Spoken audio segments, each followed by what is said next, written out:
Hello everyone, कैसे हैं आप सब। आई होप सब बहुत अच्छे होंगे और खुश होंगे। आज हम बात कर रहे हैं शादी के बारे में। ये बहुत लोग जानना चाहते हैं कि शादी कब होगी। तो कुंडली एक ऐसी चीज है जो बहुत आसानी से बता सकती है कि शादी कब, कैसे, किसके साथ होगी। तो आज हम कुंडली से जानेंगे कि शादी कब होगी। कुछ ऐसे पैरामीटर्स होते हैं, अगर हम कुंडली के अंदर देखें उन सब चीजों को, तो बहुत आसानी से बताया जा सकता है कि इस इंसान की शादी कब होगी। बस आपको अपने date of birth, time of birth और प्लेस ऑफ बर्थ का पता होना चाहिए। आप खुद से ही देख पाएंगे कि आपकी शादी कब होगी। मैं पहले ही बता देती हूँ, कुछ नोट्स मैंने यहाँ पे प्रिपेयर करे हैं ताकि मैं कोई भी पॉइंट भूल ना जाऊं आपको बताने में, और आपको देखने में आसानी रहे कि आपकी शादी कब होगी। चलिए, डिले नहीं करेंगे, शुरू करते हैं पैरामीटर 1 से। सबसे मेन बात, जब भी आप शादी की टाइमिंग निकालते हैं कि शादी कब होगी, तो सबसे पहली चीज होती है दशा। दशा, महादशा, अंतरदशा, ये दो दशाएं हैं जो कि मेन रोल प्ले करती हैं शादी की टाइमिंग में। दशा कौन सी होनी चाहिए? लग्न लोड की दशा या फिर सेवंथ लोड की दशा। फीमेल है तो जुपिटर की दशा, वो सेवंथ या फिर फर्स्ट हाउस से कनेक्टेड है या फिर नहीं, ये मैटर नहीं करता। बट अगर आप फीमेल हैं तो जुपिटर की दशा देख सकते हैं, लग्न लोड की दशा देख सकते हैं या फिर सेवंथ लोड की दशा देख सकते हैं। अगर आप मेल हैं तो जुपिटर की जगह वीनस यहाँ पे काम करेगा। अगर आप ये जानना चाहते हैं कि आपकी शादी होगी कब होगी, तो सबसे पहले क्या करना है आपको, दशा देखिए कौन सी दशा है। महादशा में अगर जुपिटर है, सेवंथ लोड है या फिर फर्स्ट लोड यानी कि लग्न लोड है, तो आप ये मान के चलिए कि इस दशा में आपकी शादी होने के चांस है। पर शर्त ये है कि आप मैरिजेबल एज में होने चाहिए। अगर आप मेल हैं तो वीनस की दशा, लग्न लोड की दशा या फिर सेवंथ लॉर्ड की दशा अगर आपकी कुंडली में चल रही है तो भी शादी होने के यहाँ पे पूरे पूरे योग है।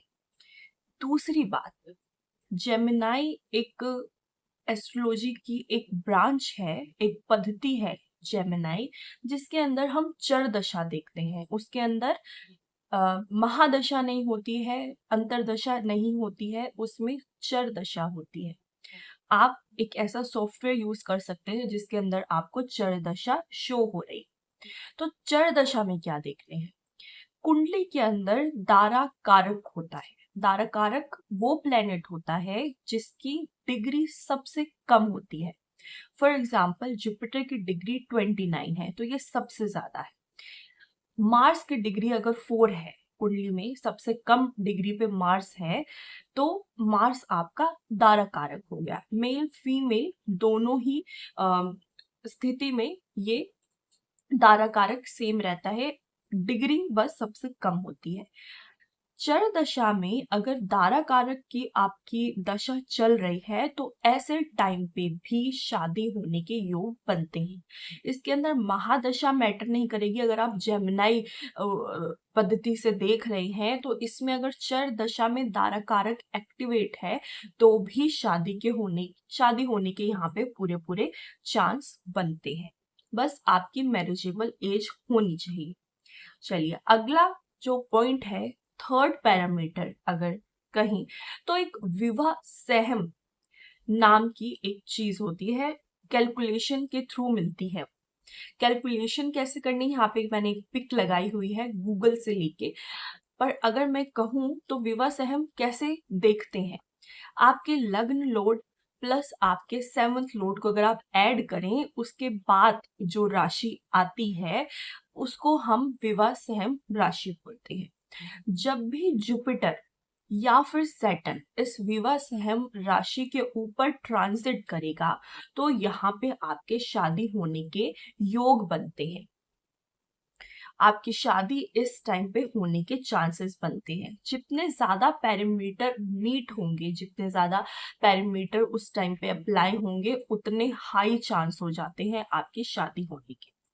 चलिए आगे चलते हैं। अब एक बात आती है डबल ट्रांजिट की।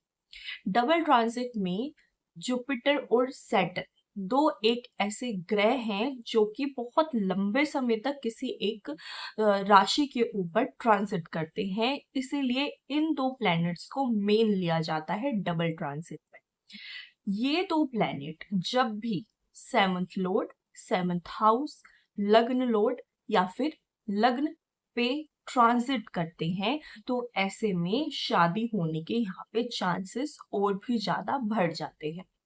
शर्त सिर्फ इतनी है, आप मैरिजेबल एज में होने चाहिए। अगर बचपन में ये ट्रांजिट चल रहा है तो इतना जरूर हो सकता है कि आप वुड बी स्पाउस जिसके साथ आप शादी करना चाहते हैं वो आपके आमने सामने आ जाए और आपको पता भी ना चले। सिर्फ एक इतना चांस हो सकता है। ये चीज भी आपके और आपके स्पाउस की कुंडली में अगर एक साथ हो गई तो आप बचपन में ही अपने स्पाउस से मिल सकते हैं, बट शादी नहीं होगी क्योंकि मैरिजेबल एज नहीं है।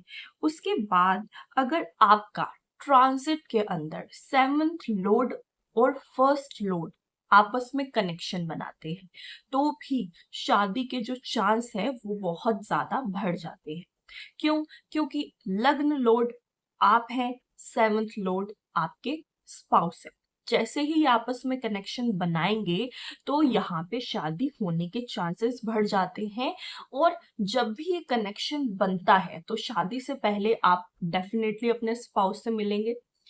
तो जब भी आप अपने स्पाउस से मिलेंगे तो ये एक कनेक्शन जरूर से बना होगा। आप किसी की भी कुंडली जिनकी शादी हो चुकी है, अगर उनकी कुंडली चेक करें, उनसे पूछें कि आप कब मिले थे, तो दोनों में से किसी एक की कुंडली में ये जो योग है वो अगर बना। आपको कुंडली में कोई शुभ कार्य देखना है तो वो जुपिटर के थ्रू देखा जा सकता है, क्योंकि जुपिटर एक शुभ प्लेनेट, पॉजिटिव प्लैनेट माना गया है और शादी होना भी एक शुभ कार्य है।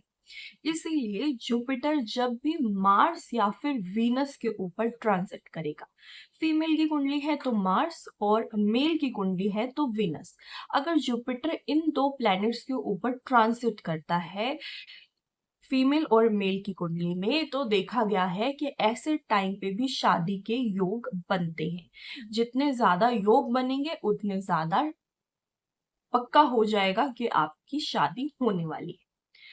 शादी के टाइम पे सूर्य या फिर मैक्सिमम प्लैनेट, सूर्य को होना तो जरूरी है, अदरवाइज मैक्सिमम प्लैनेट जो है वो ट्रांजिट करते हैं फर्स्ट हाउस के आसपास, यानी कि फर्स्ट हाउस, ट्वेल्थ हाउस या फिर सेकंड हाउस पे मैक्सिमम प्लैनेट आपके ट्रांजिट करेंगे। तो ऐसे में शादी होने के जो चांस हैं वो ब्राइट हो जाते हैं। सिमिलरली सेवंथ हाउस के आसपास अगर सूर्य है या फिर मैक्सिमम प्लैनेट हैं तो भी शादी के जो चांस हैं वो बढ़ जाते हैं। आमतौर पे देखा गया है शादी का दिन जब हम डिसाइड करते हैं किसी के लिए कि शादी कब होनी चाहिए, उसके अंदर ये पैरामीटर मेजर रोल प्ले करता है। एक लास्ट पैरामीटर है और एक मेन पैरामीटर है ये कि आपकी शादी का जब समय पास आता है, यानी कि जब हम स्पाउस के लिए रिश्ते देख रहे होते हैं, शादी के लिए रिश्ते देख रहे होते हैं, तो ऐसे टाइम पे सेवंथ लॉर्ड लग्न के आसपास चक्कर लगाने लग जाता है। यानी कि seventh Lord for example Jupiter है, अगर आपका जेमिनी साइन में जुपिटर सेवंथ लॉर्ड है, तो ऐसे में सेवंथ लॉर्ड का जो ट्रांजिट चल रहा होगा, या तो वो लग्न लॉर्ड के आसपास चल रहा होगा या फिर लग्न के ऊपर ही चल रहा होगा। आसपास मतलब एक हाउस पहले एक हाउस बाद भी आपको देखना है और वो वाला हाउस तो आपको देखना ही है, और वाइस वर्सा। यानी कि उस टाइम पे, जिस टाइम पे आप अपना स्पाउस देख रहे हैं, उस टाइम पे लग्न लोड आपका 7th हाउस या फिर 7th लोड के आसपास चक्कर लगा रहा होगा, यानी कि ट्रांजिट कर रहा होगा। तो बहुत एक क्लियर कट इंडिकेशन बन जाती है इस टाइम पे। अगर आप रिश्ते देखते हैं, शादी होने के बहुत हाई चांस यहाँ पे बन जाते हैं, क्योंकि कहीं ना कहीं से वो इंसान जिससे आपकी शादी होनी है वो आपके पास आएगा ही आएगा, क्योंकि कुंडली भी यही बता रही है कि यहाँ पे शादी होने के योग है। तो ये कुछ 8 पैरामीटर, 7 से 8 पैरामीटर मैंने आपको बताए हैं। जितने ज्यादा पैरामीटर मीट होंगे उतनी ज्यादा चांस बनते हैं कि आपकी शादी हो जाए।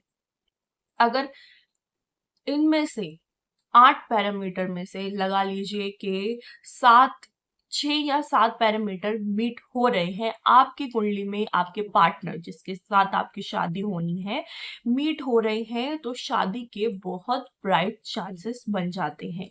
एक और बात, जेमिनाई जो पद्धति है, अगर चर दशा में ये चीज नहीं लागू हो रही तो भी आपकी शादी होने के यहाँ पे चांसेस बन जाते हैं, क्योंकि जेमिनाई पद्धति देखी गई है कि इतनी ज्यादा काम नहीं करती है शादी का टाइम निकालने में। दारा कारक पूरा काम करता है ये जानने में कि आपका स्पाउस कैसा होगा। तो इसके ऊपर एक अलग से मैं वीडियो बनाऊंगी, hopefully next to next video आएगी कि दारा कारक जो जो प्लेनेट है उस हिसाब से आपका स्पाउस कैसा होगा, क्या काम करता होगा, उसका नेचर कैसा होगा, कब मिलेगा, कैसे मिलेगा, इन सब बारे में मैं आपको डिटेल में बताऊंगी उस वीडियो में, हर एक प्लेनेट से रिलेटेड। बट आज की वीडियो है यहीं तक। ये सारे मेजर पॉइंट है, यही पॉइंट बताएंगे कि आपकी शादी कब होगी। चलिए, तो ये थी आज की वीडियो, ये थी आज की चीजें जो मैंने आपको बताई हैं। आई होप आप लोगों को पसंद आई होंगी, और अगर पसंद आई हो तो चैनल को लाइक, सब्सक्राइब और शेयर जरूर करें।